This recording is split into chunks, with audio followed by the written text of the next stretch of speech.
ಬಿಡಿಸ್ಬಿಟ್ಟು ದಯವಿಟ್ಟು ಕ್ಷಮಿಸಿ ಅವ್ರು ಹೇಳ್ದಾಗೆ ಹೇಳ್ತೀನಿ, ಮುಚ್ಕೊಂಡು ಹೋಗಿ ಅದನ್ನೇ ಮಾಡ್ರಿ, ಅದೇ ಕಣ್ರಿ ಇದು ಸೀನು. ನೀವು ಚಿತ್ರಲೋಕದಲ್ಲಿ ವೀರೇಶ್ ಅವರು ಸುದೀರ್ಘವಾಗಿ ಮಾಡಿರ್ತಕ್ಕಂತಹ ಇಂಟರ್ವ್ಯೂ ಇಲ್ಲಿ ನೋಡಬಹುದು. ದಯವಿಟ್ಟು ಯೂಟ್ಯೂಬ್ನಲ್ಲಿ ಚಿತ್ರಲೋಕದಲ್ಲಿ ನೋಡಿ, ಲೈಕ್ ಮಾಡಿ, ಸಬ್ಸ್ಕ್ರೈಬ್ ಮಾಡಿ, ಶೇರ್ ಮಾಡಿ. ಎಲ್ರಿಗೂ ಶುಭವಾಗಲಿ. ಹೆಸರಾಗಿರೋ ಅಪ್ಪನ ಮಗನಿಗೆ ಪೋಷಕ ಪಾತ್ರಗಳಾದ್ರೂ ದೊಡ್ಡ ದೊಡ್ಡ ಕಲಾವಿದರ ಜೊತೆ ಆ್ಯಕ್ಟ್ ಮಾಡಕ್ಕೆ ಬರ್ತದೆ. ನಿಮಗೆ ದೊಡ್ಡವರು, ಅಪ್ಪನಿಗೆ ಅವ್ರು ಚಿಕ್ಕವರು. ನನಗೇನು ಅಂತಂದರೆ, ನನ್ನ ತಂದೆ ಹೇಳಿದ ಒಂದು ಮಾತನ್ನೇ ಹೇಳೋದಕ್ಕೆ ಇಷ್ಟಪಡ್ತೀನಿ. ನಾನು ವೃತ್ತಿ ಬದುಕಿಗೆಯಲ್ಲಿ ಈಗ ಹೂವು ಹಣ್ಣು ತೊಗೊಳ್ತಾ ಇದ್ದೀನಿ, ಈ ಚಿತ್ರದಲ್ಲಿ ಆ್ಯಕ್ಟ್ ಮಾಡ್ತಿದ್ದೀನಿ ಅನ್ನೋದು ಟೈಮು ನನ್ನ ತಂದೆಗೆ ಬಹಳ ಲೇಟಾಗಿ ಹೇಳಿದೆ. ಯಾಕೆಂದರೆ ನನ್ನ ತಂದೆ ಅದಕ್ಕೆ ವಿರೋಧಿಸ್ಬೋದೇನೋ ಅಥವಾ ಅವ್ರಿಗೆ ಮನಸ್ಸಿಗೆ ನೋವು ಆಗ್ಬೋದೇನೋ ಅನ್ನೋ ದೃಷ್ಟಿಯಿಂದ ಇನ್ನೊಂದು 15 ದಿವಸಕ್ಕೆ ಅನೌನ್ಸ್ ಆಗುತ್ತೆ ಅನ್ನೋ ಟೈಮಲ್ಲೇ ನಾನು ಹೇಳಿದಾಗ ಅವರು ಅದು ಪ್ರತಿಕ್ರಿಯೆನೇ ಬೇರೆ ಥರ ಇತ್ತು. ತದನಂತರ ಅವರು 1-2 ದಿವಸ ಆದಮೇಲೆ ಆ ಒಂದು ಆಘಾತ ಅಂತಲೇ ಹೇಳ್ತೀನಿ, ಮನಸ್ಸಿಗೆ ಅವ್ರಿಗೆ ಒಂದು ಆಘಾತ ಆಗಿತ್ತು. ಅದರಿಂದ ಹೊರಗಡೆ ಬಂದು 1-2-3 ದಿವಸ ಆದ ಮೇಲೆ ಅವರು ಅಲ್ಲಲ್ಲೇ ಕೆಲವು ಪಾಯಿಂಟ್ಸ್ ಅಂದರೆ ಟಿಪ್ಸ್ ಅಂದರೆ ಹಿಂಟ್ಸ್ ಅಂತಾರಲ್ಲ, ಆ ಥರದ್ದು ಕೊಡ್ತಾ ಇತ್ತು. ಅದರಲ್ಲಿ ಒಂದು ಮುಖ್ಯವಾದ ಒಂದು ಪಾಯಿಂಟ್ ಈಗ ಇಲ್ಲಿ ಸೂಕ್ತವಾಗಿ ಹೇಳ್ತೀನಿ. ನೋಡಪ್ಪ, ನೀನು ನನಗಿಂತ ಬುದ್ಧಿವಂತ ಇರ್ಬೋದು, ನನಗಿಂತ ಒಳ್ಳೆ ನಟ ಆಗಬಹುದು, ಅದು ನನಗೆ ಗೊತ್ತಿಲ್ಲ. ದೇವ್ರ ಇಚ್ಛೆ ಏನಿರುತ್ತೋ ಹಾಗಾಗತ್ತೆ. ನಿನ್ನ ಪ್ರಯತ್ನದ ಮೇಲೆ ಅದೆಲ್ಲ ಅವಲಂಬಿಸಿರುತ್ತೆ.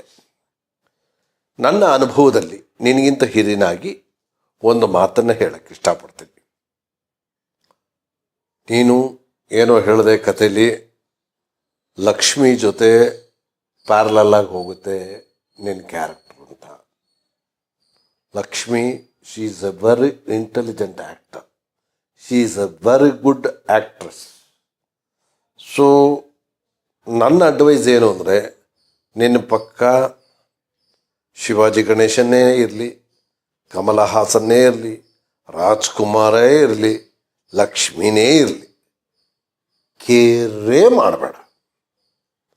ನೀನು ನಿನ್ನ ಕೆಲಸ, ನಿನ್ನ ಪಾತ್ರದಲ್ಲಿ ನೀನು ನಿನ್ನ ತನ್ಮಯತೆ ಅಂದರೆ ನಿನ್ನ ಏಕಾಗ್ರತೆ ತೋರಿಸ್ಕೊಂಡು ನೀನೇನು ಮಾಡಬೇಕು, ನಿನ್ನ ಡೈಲಾಗ್ ಹೇಗೆ ಹೇಳಬೇಕು, ನೀನು ಯಾವ ಥರ ಆ್ಯಕ್ಟ್ ಮಾಡೋ ಎಕ್ಸ್ಪ್ರೆಷನ್ ಮಾಡಬೇಕು, ಅದ್ರ ಕಡೆ ಮಾತ್ರ ಯೋಚನೆ ಮಾಡು. ಪಕ್ಕದಲ್ಲಿ ರಾಜ್ಕುಮಾರ್ ಇದ್ದಾರೆ, ಈ ಲಕ್ಷ್ಮಿ ಇದ್ದಾರೆ, ಇವ್ರು ಹೀಗೆ ಮಾಡಿಬಿಡ್ತಾರೆ, ಹಾಗೆ ಮಾಡಿಬಿಡ್ತಾರೆ ಅಂತ ನೀನೇನಾದರೂ ನಿನ್ನ ಮನಸ್ಸನ್ನು ಡೈವರ್ಟ್ ಮಾಡ್ಕೊಂಡಿಯೋ, ಮುಗೀತು ನಿನ್ನ ಕತೆ ಅಂತ ಹೇಳಿದ ಪಾಠ ಬಹಳ ಸೂಕ್ತವಾದದ್ದು. ಅದು ನನಗಲ್ಲ, ಎಲ್ರಿಗೂ ಕೂಡ. ಯಾಕೆಂದರೆ ಎಷ್ಟೋ ಜನ ನಾವು ಕಲಾವಿದರನ್ನ ನಾವು ಇವಾಗಲೂ ನೋಡ್ತೀವಿ. ನಾವು ಬಿಡಿ, ನಾವೇನು ಅಂಥ ದೊಡ್ಡ ಕಲಾವಿದರಲ್ಲ, ನನಗೇನು ಅಂಥ ನಟನೆ ಬರುತ್ತೆ ಅಂತಲೂ ನಾನು ಹೇಳ್ಕೊಳ್ಳಲ್ಲ. ಆದರೂ ಕೂಡ ಕೆಲವು ಅವ್ರು ನಿಮ್ಮ ಹತ್ರ ನಿಮ್ಮ ಜೊತೆಲಿ ಆ್ಯಕ್ಟ್ ಮಾಡ್ಬೇಕಾರೆ ಹಾಗೆ ಹೀಗೆ ಅಂತ ಹೇಳ್ತಾರೆ. ಇನ್ನು ಲೆಕ್ಕ ಹಾಕ್ಕೊಳ್ಳಿ, ಅಂಥ ಅಪ್ರತಿಮರು, ಅಂಥ ಪ್ರತಿಭೆ ಇರುವಂಥ ಕಲಾವಿದರ ಜೊತೆ ನಾವು ಆ್ಯಕ್ಟ್ ಮಾಡಬೇಕಾದ್ರೆ ಅಕಸ್ಮಾತ್ ಏನಾದ್ರು ಕಿಂಚಿತ್ತು ಭಯಪಟ್ಟರೂ ಆಗೋಗ್ಬಿಡುತ್ತೆ. ಅವಾಗೆಲ್ಲ ಸ್ಟಾಕ್ ಇತ್ತು, ಈಗೇನೋ ಡಿಜಿಟಲ್ಲು, ಒನ್ ಮೋರ್ ಎಷ್ಟು ಬೇಕಾದ್ರೆ ಮಾಡ್ಬೋದು. ಅವಾಗ ಹಾಗಲ್ಲ, 90 ನಿಮಿಷಕ್ಕೆ ಒಂದು ನಿಮಿಷಕ್ಕೆ 90 ಅಡಿ ಸಿನಿಮಾ ಸ್ಟಾಕ್ ನೆಗೆಟಿವ್ ರೋಲ್ ಆಗ್ಬಿಡೋದು. ಅಂದರೆ ಆವಾಗೆಲ್ಲ ನಾ ಹೇಳ್ತಿರೋದು 35-36 ವರ್ಷದ ಕೆಳಗೆ ಒಂದು ಕ್ಯಾನ್ ಕೋಡಕ್ ಫಿಲಮ್ಮು ಅಥವಾ ಫ್ಯೂಜಿ ಏನಾರಾದರೆ 4,000-5,000 ರೂಪಾಯಿ ಎಲ್ಲ ಇರ್ತಿತ್ತು. ಸೊ ಅದು 3-4 ನಿಮಿಷಕ್ಕೆ 4-5 ಸಾವಿರ ರೂಪಾಯಿ ಡಮಾರ್ ಅಂದೋಗಿರೋದು. ಸೊ ಹಾಗಾಗಿ ನಾವು ಅದ್ರ ಕಡೆನೂ ನಿಗಾ ಕೊಡಬೇಕಾಗ್ತಿತ್ತು. ಯಾಕೆಂದರೆ ಮಾನಿಟ್ರ್ ನಾವು ಎಷ್ಟೇ ಮಾಡಿದ್ರು, ರಿಹರ್ಸಲ್ ನಾವು ಎಷ್ಟೇ ಮಾಡಿ ಎಷ್ಟೇ ಪರ್ಫೆಕ್ಟಾಗಿ ಮಾಡಿದ್ರು, ಟೇಕಲ್ಲಿ ಓಕೆ ಆಗಲಿಲ್ಲ ಅಂದರೆ ಅದು ಲಾಸೇ. ಹಾಗಾಗಿ ಅವನ್ನೆಲ್ಲ ತಲೆ ಒಳಗೆ ಇಟ್ಟುಕೊಂಡು ಒಂಥರ ಪ್ರೆಷರ್ ಇರುತ್ತೆ, ಇರಲ್ಲ ಅಂತ ನಾನು ಏನು ಹೇಳಲ್ಲ. ಬಟ್ ನಾವು ಚೆನ್ನಾಗಿ ಮಾಡಬೇಕು. ನಾವು ಮಾಡದೆ ಕರೆಕ್ಟಾಗಿ ಮಾಡಿಬಿಟ್ರೆ ಅದು ಒನ್ಮೋರ್ ಆಗೋಕ್ಕೆ ಚಾನ್ಸೇ ಇರಲ್ಲ ಅನ್ನೋದು ಆ ಕಡೆ ಹೆಚ್ಚು ನಿಗಾ ಕೊಡ್ತಿದ್ದು.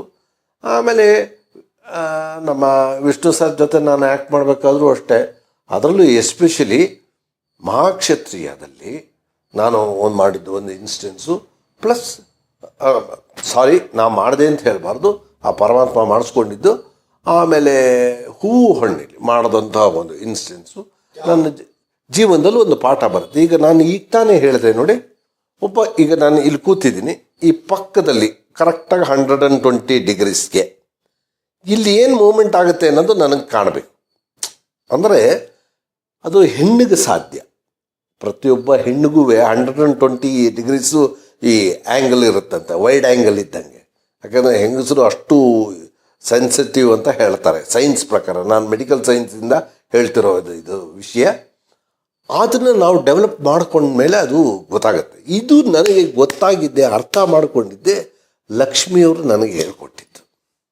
ಅವರು ಹೇಳಿಕೊಟ್ಟಂತಹ ಈ ಪಾಠದಿಂದಾಗಲಿ ಇವಾಗ ದಿವಸ ನೋಡಿ, ಈಗ ನಾನು ಇಲ್ಲಿ ನೋಡ್ತಿದ್ದೀನಿ, ಇಲ್ಲಿ ಯಾರೋ ಅಲ್ಲೇನೋ ತೆಗೆದಿಟ್ಟರು ಅದು ನೋಡ್ತಿದ್ದಾರೆ, ಅವ್ರು 2 ಕೈ ಕಟ್ಕೊಂಡಿದ್ದಾರೆ, ಅದು ಕಾಣುತ್ತೆ. ನಾನು ಕ್ಯಾಮ್ರಾದಲ್ಲಿ ನೋಡ್ತಿದ್ದೀನಿ, ಆ ವ್ಯಕ್ತಿ ಏನಾದರೂ ಕೈ ಎಲ್ಲಾಡಿಸಿದ್ರು ನಾನು ಹೇಳ್ತೀನಿ ಬೇಕಾದ್ರೆ. ಆ ಥರದ್ದು ಒಂದು ನಿಗಾ, ನೋಡೋರಿಗೆ ನಾವು ಇಲ್ಲಿ ನೋಡ್ತಿದ್ದೀವಿ ಅಂತ, ಬಟ್ ನಮ್ದು ಇನ್ನೊಂದು ವಿಷನ್ ಅಲ್ಲೂ ಕಾಣ್ತಿರುತ್ತೆ. ಈ ಟೆಕ್ನಿಕನ್ನು ನನಗೆ ತಿಳಿಪಡಿಸಿದ್ದು ಅಥವಾ ಹೇಳಿಕೊಟ್ಟಿದ್ದು ಲಕ್ಷ್ಮಿ ಮೇಡಮ್.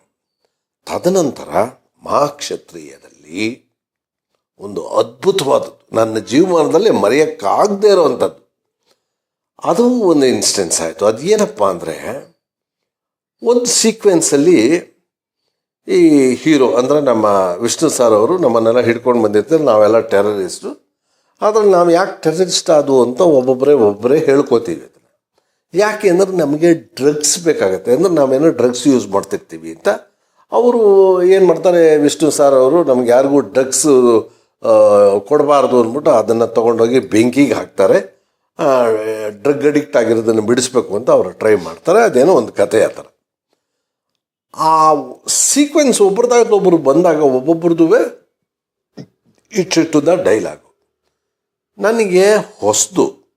ಅಂದರೆ ನಂಗೆ ರಂಗಭೂಮಿ ಬ್ಯಾಕ್ಗ್ರೌಂಡ್ ಇಲ್ಲ, ಏನಿಲ್ಲ, ನಾನು ಮೆಡಿಕಲ್ ಬ್ಯಾಕ್ಗ್ರೌಂಡಿಂದ ಬಂದಿರೋನು.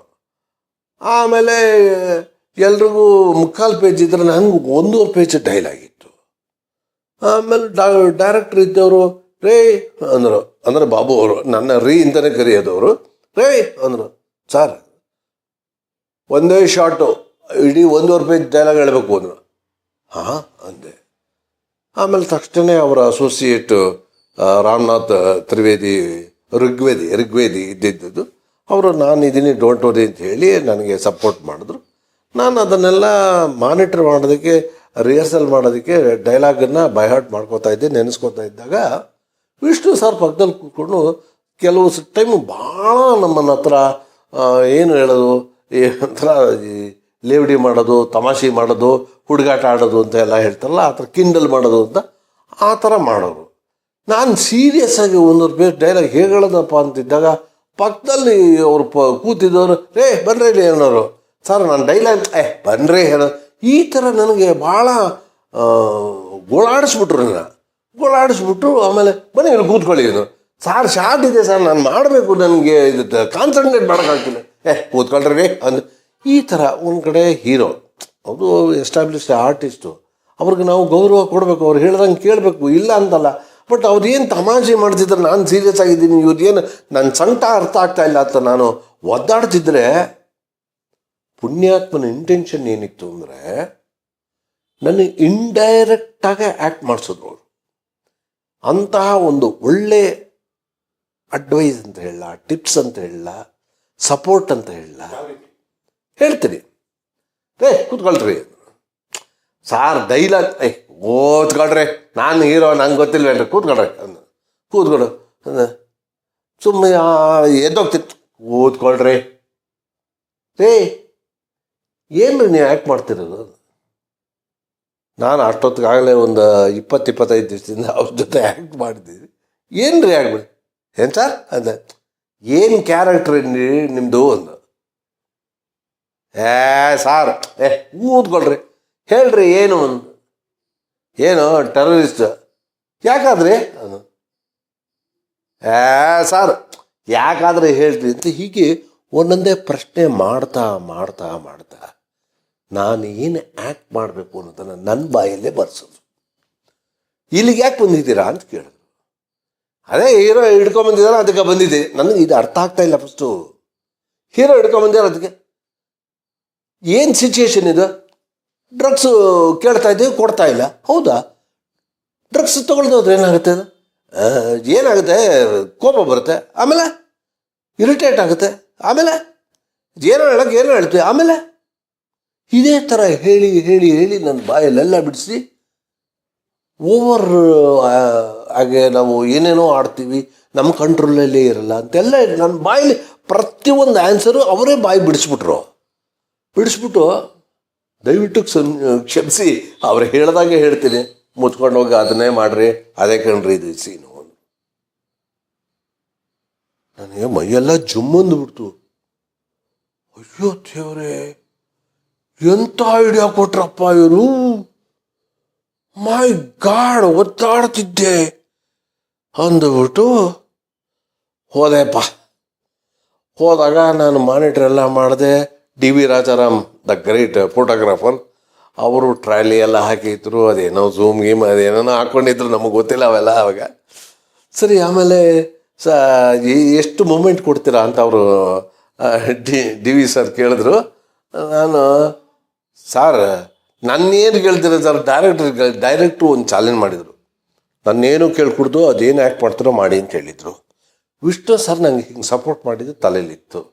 ಕೊನೆಗೆ ಅದನ್ನು ಉಪಯೋಗಿಸ್ಕೊಂಡು ನಾನು ಹೀಗೆ ಮಾಡ್ತೀನಿ ಅಂದಾಗೆಲ್ಲ ಕೊನೆಗೆ ಮಾನಿಟ್ರ್ ಮಾಡ್ತಿದ್ದಾಗ ಎಷ್ಟಾಗಲಿ ಬಾಬು ಅವರು ನನ್ನ ಒಂಥರ ಈ ವೃತ್ತಿ ಜೀವನಕ್ಕೆ, ನನ್ನ ಬಣ್ಣ ಲೋಕಕ್ಕೆ ತಂದಂತಹ ಗುರು ನನಗೆ. ಅವರು ನಾನು ಮಾನಿಟ್ರ್ ಮಾಡ್ತಿದ್ದಾಗ ನನ್ನ ಮಗ ಮಾಡ್ತಾನೆ ಕಣ ಅಂತ ಅವ್ರಿಗೆ ಅನಿಸ್ತೇನೋ ಗೊತ್ತಿಲ್ಲ. ರೇ ಅಂದರು, ಏನು ಸರ್ ಕೈಯಲ್ಲಿ ಸ್ಟಿಕ್ ಇದೆಯಲ್ವಾ ಅಂದರು. ಕ್ರಚಸ್ ಇರುತ್ತಲ್ಲ ಒಬ್ಬ ಕುಂಟನಿಗೆ, ಅದು ಅವರು ಒಂದು ಐಡಿಯಾ ಕೊಟ್ಟರು ಅನ್ನೋದು ನನಗೆ ಗೊತ್ತಾಯ್ತು.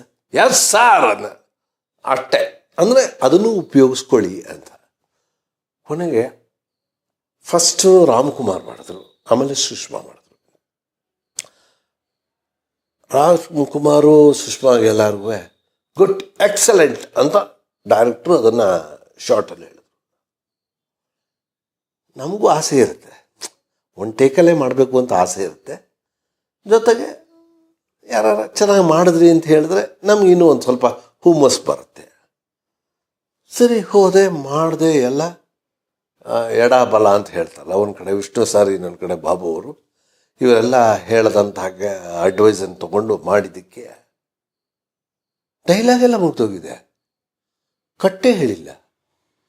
ಅವನು ನಮಗೊಂದೆಲ್ಲ ಇನ್ಸ್ಟ್ರಕ್ಷನ್ಗಳು ಇರುತ್ತೆ, ನಾವು ಕಟ್ ಹೇಳೋವರೆಗೂ ನೀವು ಆ್ಯಕ್ಟ್ ಮಾಡ್ತಾ ಇರಬೇಕು ಅಂತ. ಏನು ಆ್ಯಕ್ಟ್ ಮಾಡಬೇಕಪ್ಪ ಅಂದ್ಬಿಟ್ಟು ನನಗೆ ಕನ್ಫ್ಯೂಸ್ ಆಗ್ದಂಗೆ ಆ ಥರ ಆಗಿ ಒತ್ತಾಡ್ತಿದ್ದೀನಿ, ಕೋಪ ಬರ್ತಾ ಇದೆ, ಕಟ್ ಮಾಡ್ತಿಲ್ಲ ಅಂತ. ಕೊನೆಗೆ ಆ ಸ್ಟಿಕ್ಕನ್ನು ತೆಗೆದು ರಪಾರ ಅಂತ ಹಿಂಗೆ ಹೊಡಿತೀನಿ. ತಕ್ಷಣ ನನಗೆ ಕೇಳಿದ್ದೇನೆಂದರೆ, ಸುಮಾರು ಒಂದು 150-200 ಜನ ಎಲ್ಲ ಅಲ್ಲಿ ಜೂನಿಯರ್ ಆರ್ಟಿಸ್ಟು, ಟೆಕ್ನಿಷಿಯನ್ಸು ಎಲ್ಲ ಇದ್ದರು. ಚಪ್ಪಾಳೆ ಹೊಡಿತಿದ್ರು. ಅವರ ಚಪ್ಪಾಳೆ ಹೊಡೆಯೋವರೆಗೂ ಅವ್ರು ಕಟ್ ಹೇಳಿರೋದು ನನಗೆ ಗೊತ್ತಿಲ್ಲ. ಎಷ್ಟು ಎಕ್ಸಾಸ್ಟ್ ಆಗಿತ್ತು ಅಂತಂದರೆ ನನಗೆ ಇಮಿಡಿಯೇಟಾಗಿ ನಮ್ಮ ಪ್ರೊಡ್ಯೂಸರ್ ಲಹರಿ ಮನೋಹರ್ ಅವರ ತಮ್ಮ ವೇಲು ಬಂದು, ತಪ್ಪು ತಿಳ್ಕೊಬೇಡಿ, ನಾ ಈ ಡ್ರೆಸ್ ಹಾಕ್ಕೊಂಡಿದ್ದೀನಿ ನಾನೇನೋ ಅಂತಲ್ಲ, ಅವಾಗೆಲ್ಲ ವಿಲನ್ನಾಗಿ ಮಾಡ್ತಿದ್ದಿದ್ದು, ಆ ಪಿಕ್ಚರಲ್ಲೂ ಸಿಗರೇಟ್ ಸಿಗ್ತಿದ್ದೆ. ಕರ್ಕೊಂಡೋಗಿ ತಕ್ಷಣ ಒಂದು ಸಿಗರೇಟ್ ಕೊಟ್ಟು ಸೇದ್ಬಿಟ್ಟು, ರಿಲ್ಯಾಕ್ಸ್ ಮಾಡ್ಕೊಳ್ಳಿ ಶಂಕರ್, ರಿಲ್ಯಾಕ್ಸ್ ಮಾಡ್ಕೊಳ್ಳಿ ಅಂದರು. ಅದೊಂದು ಮರೆಯೋಕ್ಕಾಗದೇ ಇರೋ ಒಂದು ಇನ್ಸ್ಟೆನ್ಸ್.